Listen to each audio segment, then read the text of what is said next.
built these benches. Some boys, we were sitting on the floor and chairs, and some boys said, why don't we have our own benches? So a bunch of boys built those benches a long, long time ago. My son would like to have been here tonight. He is now Dr. Gibson, lives in Georgia. Just is opening a new building with the governor there today, so he had to entertain the governor and said, I can't be there. But he does want to come. We were in this troop for a number of years. He is an Eagle Scout with 3 palms, so he has 36 merit badges. We sort of ran out of merit badges. Still likes Boy Scouting, still camps out a lot, doesn't have anyone in Scouting now. There were lots of great times in this troop. I'll give you a couple of real quick ones. One that we loved was Red Rock Canyon. Have you been to Red Rock Canyon out there, Hinton? We went there one cold day, not quite as cold as it was in Kansas.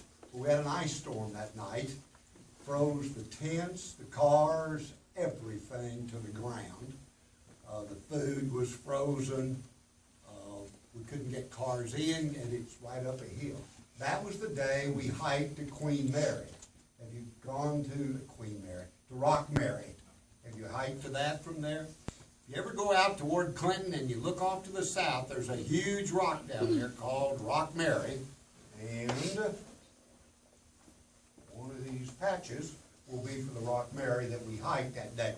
Anyway, we couldn't get cars. Finally got out to the highway, hiked out to that with very little clothes, except what we had on.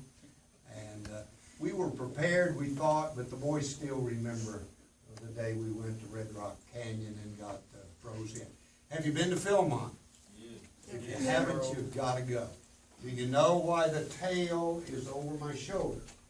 No idea. I climb the tooth of time. If you climb the tooth of time, you put the tail over the shoulder. The belt buckle is the tooth of time that you need to climb while you're there.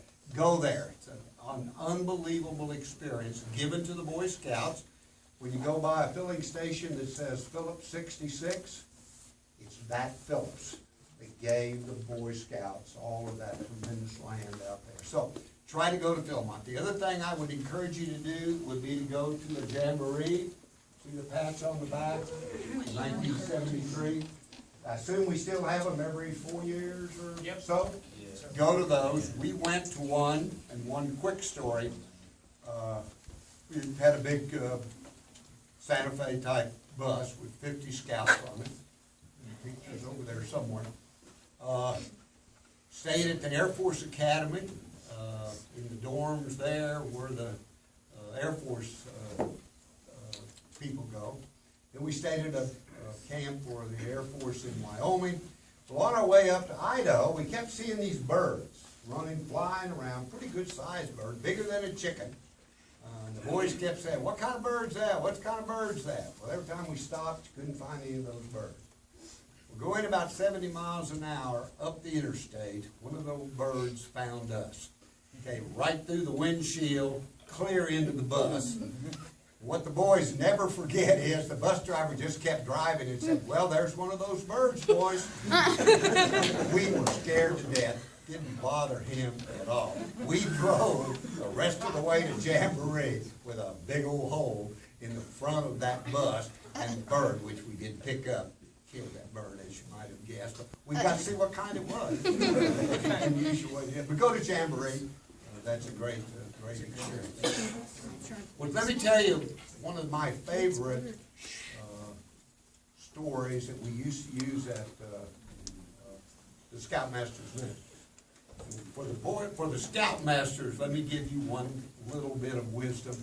We were coming back from a Scoutmaster's Minute, one campfire out north of town here. As we walked along, one of the little boys said to me, Mr. Gibson, we don't watch how you talk, we watch how you walk. And I thought, you know, that's pretty profound. His point was, Scoutmaster, you can talk all you want. We watch how you live and what you do. That's what's important. I thought, it's pretty neat for a little 11-year-old to think do that. Well, here's my minute, Scoutmaster. It's baseball season. Long time ago, there was a team called the San Francisco Giants, and they still are. They had a guy who played center field for the San Francisco Giants. Ninth inning, bases loaded, they're ahead by 1 run. He is out in center field saying, say hey, say hey. Now you can probably figure out who it was. A ball was hit. I mean a screaming line drive over his head. Turned his back to home plate, took off running toward the center field fence. Just as he got within a few feet of the center field, the ball came over his shoulder and he caught it. Turned around, they won the game. Came running in and they said, Willie. Now you know his name's Willie Mays. They all said, no one in the whole audience, no one on this team thought you could catch that ball. No one in this park thought you could catch that ball. And Willie said, oh, you're wrong. One guy did, me. I thought I could catch it. So if there's lots of people thinking you can't get to be eagle, remember Willie Mays says, yeah, one person thinks you can be an eagle, and that's you. Because that's what matters. It doesn't matter what mom and dad and all your scoutmasters, you've got to remember. So remember the story of Willie Mays?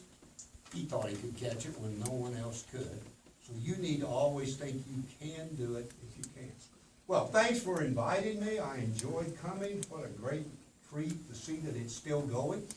And all of you are still doing the great scouting things that there.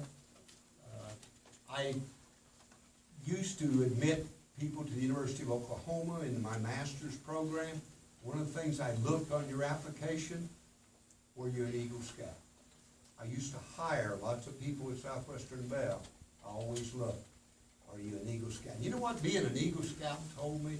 Not so much that you got bird study merit badge or camping merit badge. What it told me was that you could start a project, you could start out as an 11-year-old tenderfoot, and you could complete the task that you started on. I needed people who could finish a task. So when you finish your Eagle, that's probably one of the most important things that employers and college people look for.